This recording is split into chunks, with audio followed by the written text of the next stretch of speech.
Before we turn to the fireside chats, could you talk a little bit about the differences in the way press conferences were handled by Herbert Hoover and Franklin Roosevelt? Well, at the time of the first fireside chat, President Roosevelt hadn't had time really to begin his news conferences, which he did a bit later, and I'll tell you about them. But in Herbert Hoover's day, there were news conferences, but all questions had to be handed in writing before the news conference. And then Mr. Hoover had his answers already, and he read them out.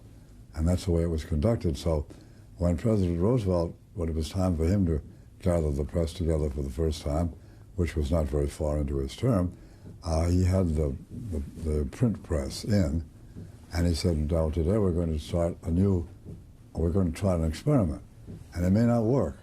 We may not be able to go on with it. We may have to drop it, but we're going to try this anyway. And you can ask me anything you like. I may not answer you, but you can ask anything you like. You mustn't quote me directly unless I give you permission to do so," which meant not in quotation marks.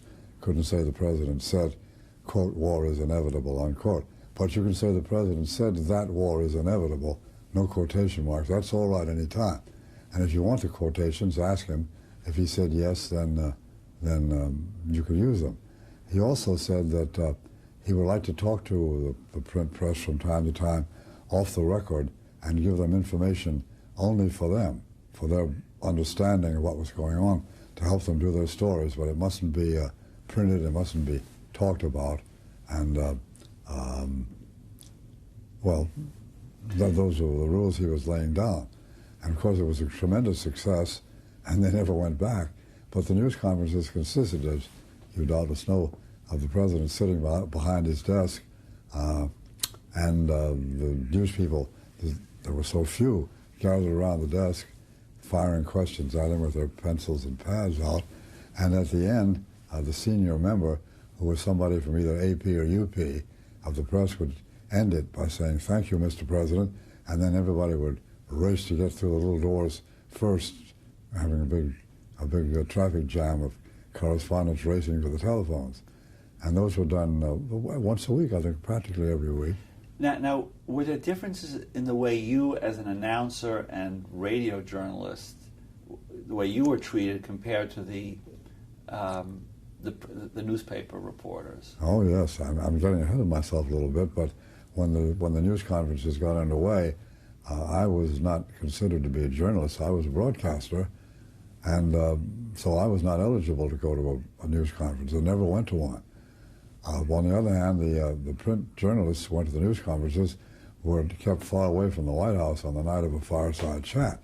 They had nothing whatever to do with that. And as they went on and became so popular, occasionally fellows on the White House writing style, newsmen, like the New York Times and the AP, UP, might call me up afterward and say, what was the color of his suit? What was he wearing? How did he look? And they wanted to fill in their stories a little bit. And that was all right for me to tell them that. The one thing they really wanted to know is, what's the brand of cigarette he was smoking? I never told them. What brand was it? Camels. Camels. Yeah. Did you resent the fact that you were not considered a legitimate journalist as a radio journalist at that point and were excluded from the press conferences? No, I wasn't at all put out. I would have loved to go for curiosity just to see what it was like, but I never thought of myself as a journalist. That word didn't apply to any of us. We were announcers and broadcasters, and we just didn't think in those terms. So where did you get your copy from? Did you draw from the newspapers, from the wire services? For what? For when you would do the news on the radio. I didn't do the news on the radio. It wasn't any news. NBC had a man who was sponsored to do a broadcast 15 minutes once every night. His name was Lowell Thomas. He came from writing books, and he was on the air. I used to listen to him before I got near radio. He took over from a fellow named Floyd Gibbons for the Literary Digest. They were his sponsor, I believe. And Lowell Thomas would come on from his house. He didn't come into the studio. From his home upstate New York, a little upstate from New York City, a place called Paulding, and he'd read the script, and nobody knew where he got it from. I don't think anybody ever asked. He had his own writer, who culled the newspapers and did what he wanted to do. A very good writer who lasted with Lowell for years and years, an Italian-American good writer. And then CBS later acquired a man named Boake, B-O-A-K-E, Carter, who was on the air from his home on the main line outside Philadelphia. It's the Pennsylvania Railroad, as it used to be called, on its run from Philadelphia westward, called the main line, and lots of big houses on it and so forth. And where Boake got his news, nobody knew. And he was on the air for Philco. In those days, the sponsor sponsored the program, the whole program. And while I think it was some gasoline or oil company sponsored Lowell by then, Lowell Thomas, and Boake Carter was sponsored by Philco, the makers of radio sets.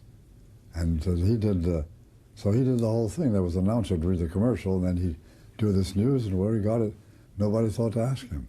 At least I assume they didn't. So you were not doing a news report. You were, as a radio announcer, covering certain actualities, a parade, an inauguration, but not doing a regular news broadcast at that point. You didn't see yourself as a journalist. No, I specialized in public events and special features, or maybe it's the other way around. Public features and special events, anyway.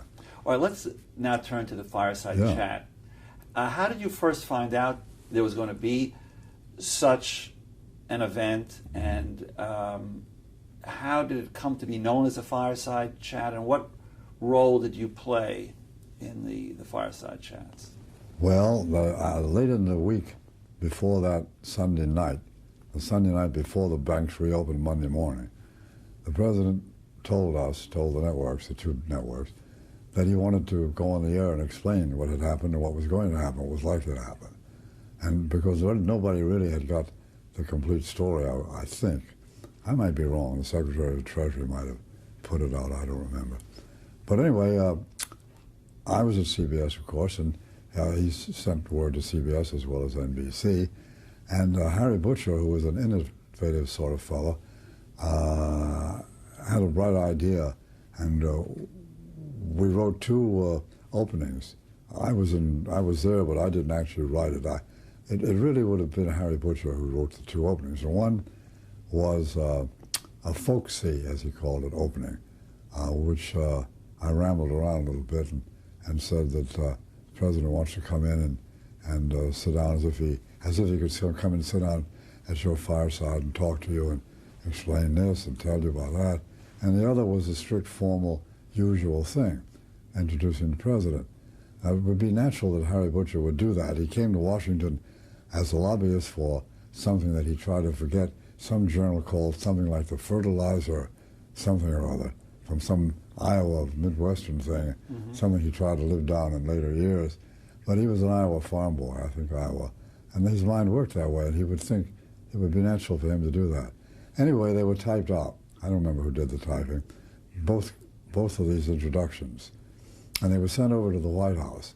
And on a Friday afternoon, Marvin McIntyre, who was one of the president's secretaries, but who was not the secretary, was not the press secretary, who was Steve Early, but he was one of the secretaries. He called up CBS. He said, the president likes the folksy one.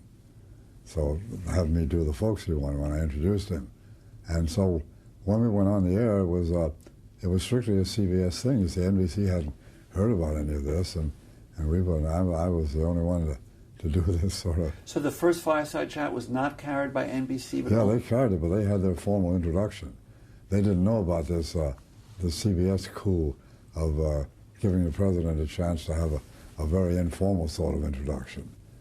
That was a CBS thing. And where did the term fireside chat come from? Well, it was in the body of the. It was of that. Yeah, and we hadn't the faintest idea that those two words were going to be taken out of the introduction and used as the end of the language.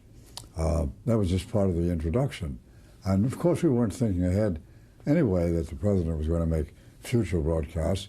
We'd all assumed that, but we weren't thinking that far ahead. The president was going to go on the air, and we made this little, introduction, and fireside was mentioned as if it were to be a chat with a fireside chat, or something like that.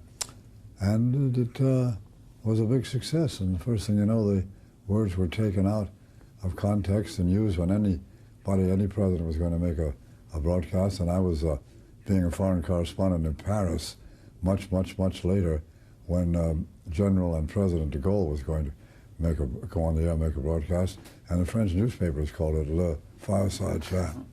Now, can you draw a little bit of a picture of what that first fireside chat was like, where it took place, Yeah. where you were situated, Yeah. the demeanor of Roosevelt? Yeah. I was living in a hotel, since torn down, a kind of residence, about 2 or 3 blocks north of the White House on 16th Street. And I didn't know anything about going into the White House except as a visitor or something. So I got dressed that Sunday evening, walked down 16th Street to the White House, wearing my hat. Well, we wore hats in those days. Wearing my good suit, which was my only suit I had at that time. I was still making $25 a week, even though I would then work for the network. So I walked right into the front door, went up through the gate. Nobody was at the gate, no policeman or anything like that. And I walked through the gates and up the driveway to the front door and knocked on the door. And the door was opened by a black butler, one of the several, or maybe he was a footman. I guess he was a footman. And impressive fellows, big, tall, dignified, youngish, but full of a marvelous dignity, you know. And I said, I'm here to do the broadcast. And he asked somebody over his shoulder, and they said, send him in. And I walked right in the front door. We weren't supposed to do that, obviously. We never did it again. And I walked through the White House, and there was a big staircase, I think, in the back there at the rear. And I was taken up the staircase to a landing, walked along the landing to a room. And on the landing were still big crates marked from Hyde Park to the White House, Washington, D.C. They were still moving in, you see. And where I was going was, I'm pretty sure it was the Lincoln study or the Lincoln Library. I couldn't swear to that anymore, but I'm pretty sure that's what it was. Well, there had been lots of publicity, of course, about the incoming president-elect before the inauguration. And one thing that was written about him was that he had a political advisor, a sort of genius who had been with him for years and years. They were very intimate. His name was Lewis McHenry Howe. Right. And when I walked into the room, there was a sofa there, and the president was on the sofa with Mr. Howe. They're both together on the sofa, engrossed in conversation. Didn't pay any attention to us. I walked around the sofa and went over to a little table, like a card table, that the engineers had set up in advance for the place for the president to make his speech, to make the talk when it was time for him to give the talk. And, made myself busy if I could, doing anything I could do. And the two gentlemen talked for a while until it got fairly close to time. And we said, it's time now, Mr. President. Incidentally, there were already ship's models along decorating the study. I mean, the president had unpacked the ship's models anyway.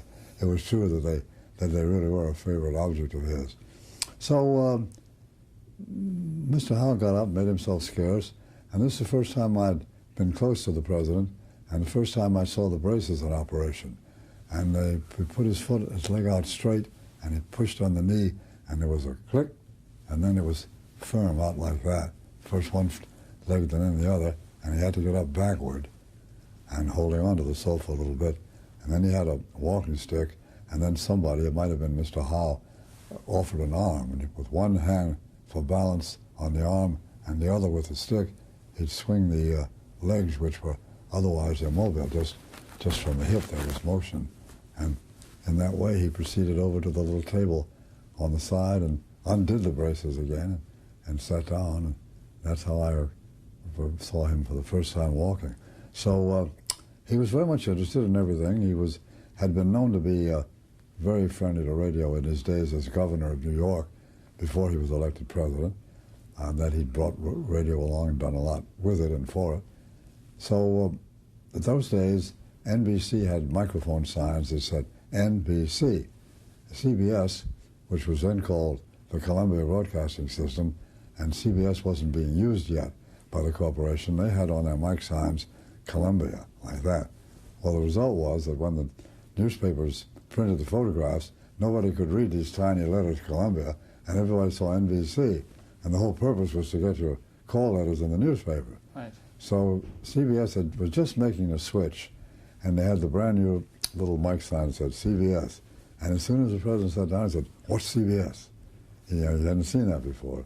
He wanted to know, and we talked a little bit, chatted, and he was interested in all sorts of things about the radio, and we had a little conversation, and then it was time for him to, time was getting very close, so they wanted to get his copy of the speech, and the rest of us all had mimeographed copies.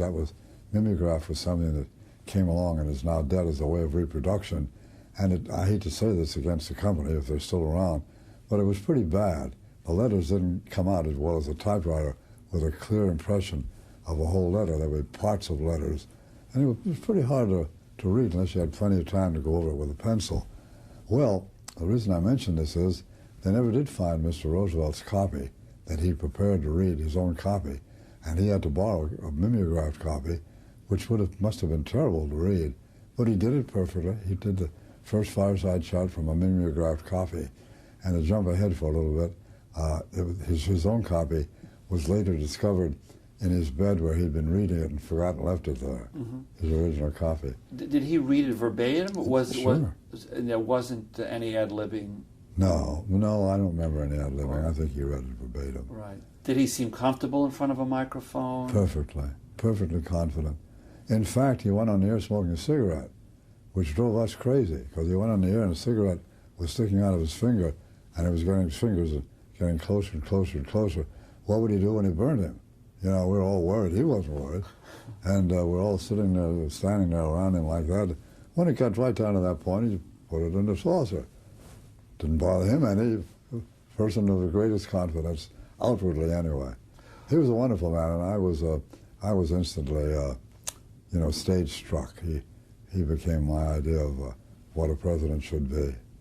Was it that first fireside chat where Eric Barnow describes it in his history of broadcasting, where he paused, said it's a hot night in Washington, and took a drink of water, reinforcing that informality? Yeah. No, that was much later. This was March 4th. It was still cold in Washington. I'd worn an overcoat and a hat, as I was mentioning. And no, that was much later on, a real summer's night when, for some reason, he'd been trapped in the White House, and he was joshing me again about starting a fire and all that. And because there was no air conditioning. There was no air conditioning in those days. And you either had a fan to fan yourself with this way, or an electric fan, or you suffered, or cold drinks. And I think, I don't know when air conditioning came to the White House. I know Harry Truman hated it as a thing and didn't want it. But whether he kept it out or not, I don't remember now. Did any other memories of the fireside chats, the subsequent fireside chats, were they pretty constant in format? Were there differences? Did he become more comfortable with the format, or change it at all?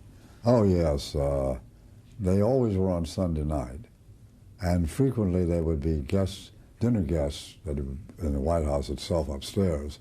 Oh, after that first broadcast in the Lincoln Study, a room was set aside in the basement, and in later years I always thought that must have been directly under the Oval Office, because it was oval.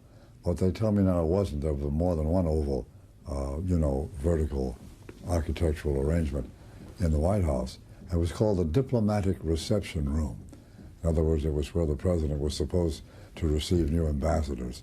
I don't think it was in use at all. So we sort of appropriated it as a radio studio.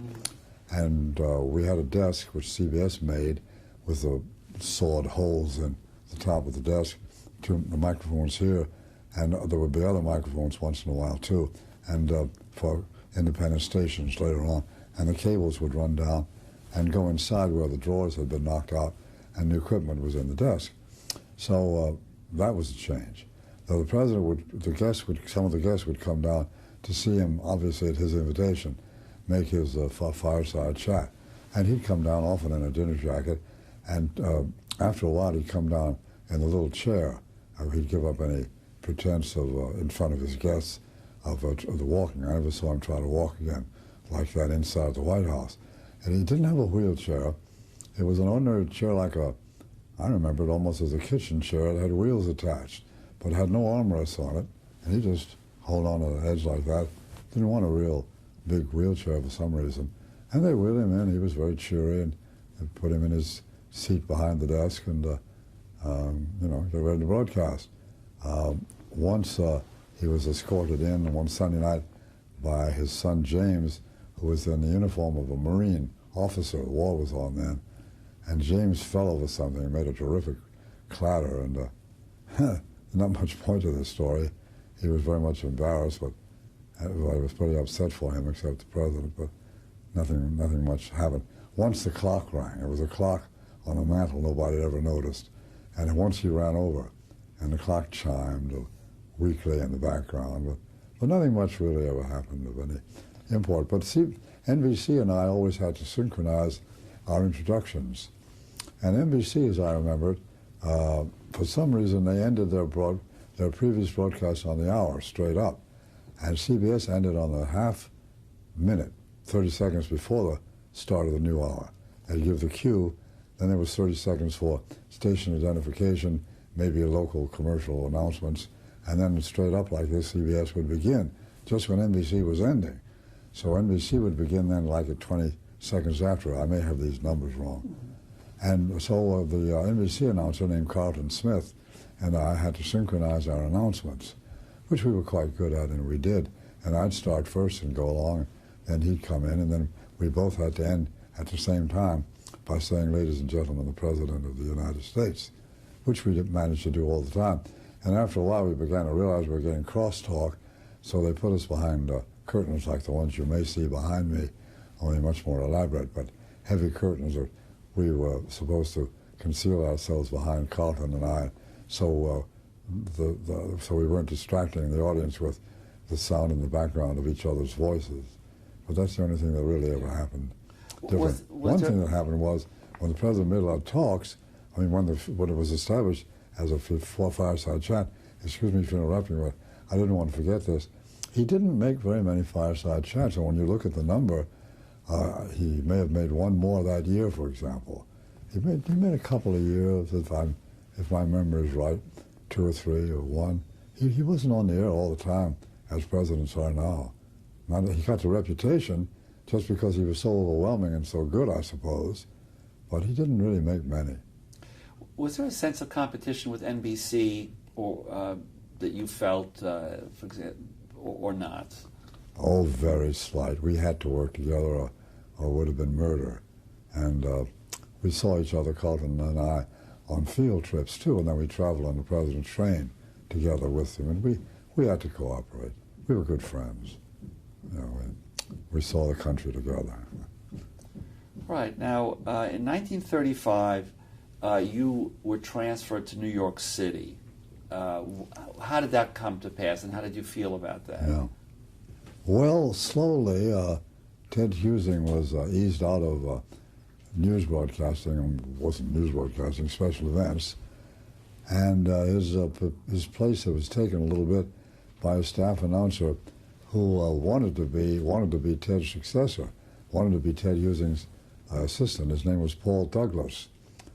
Eventually, he got out of radio completely and made quite a career, although unfortunately a very short one in the movies as a movie star, Paul Douglas.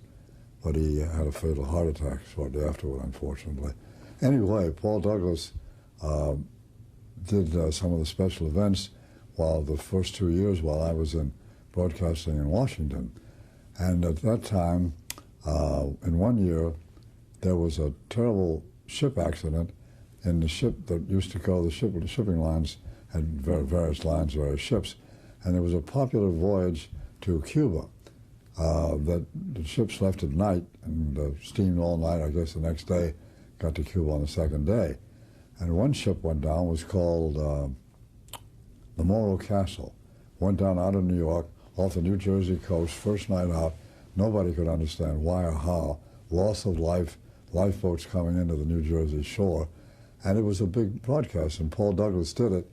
and CBS didn't like it very much, so I didn't know that at the time.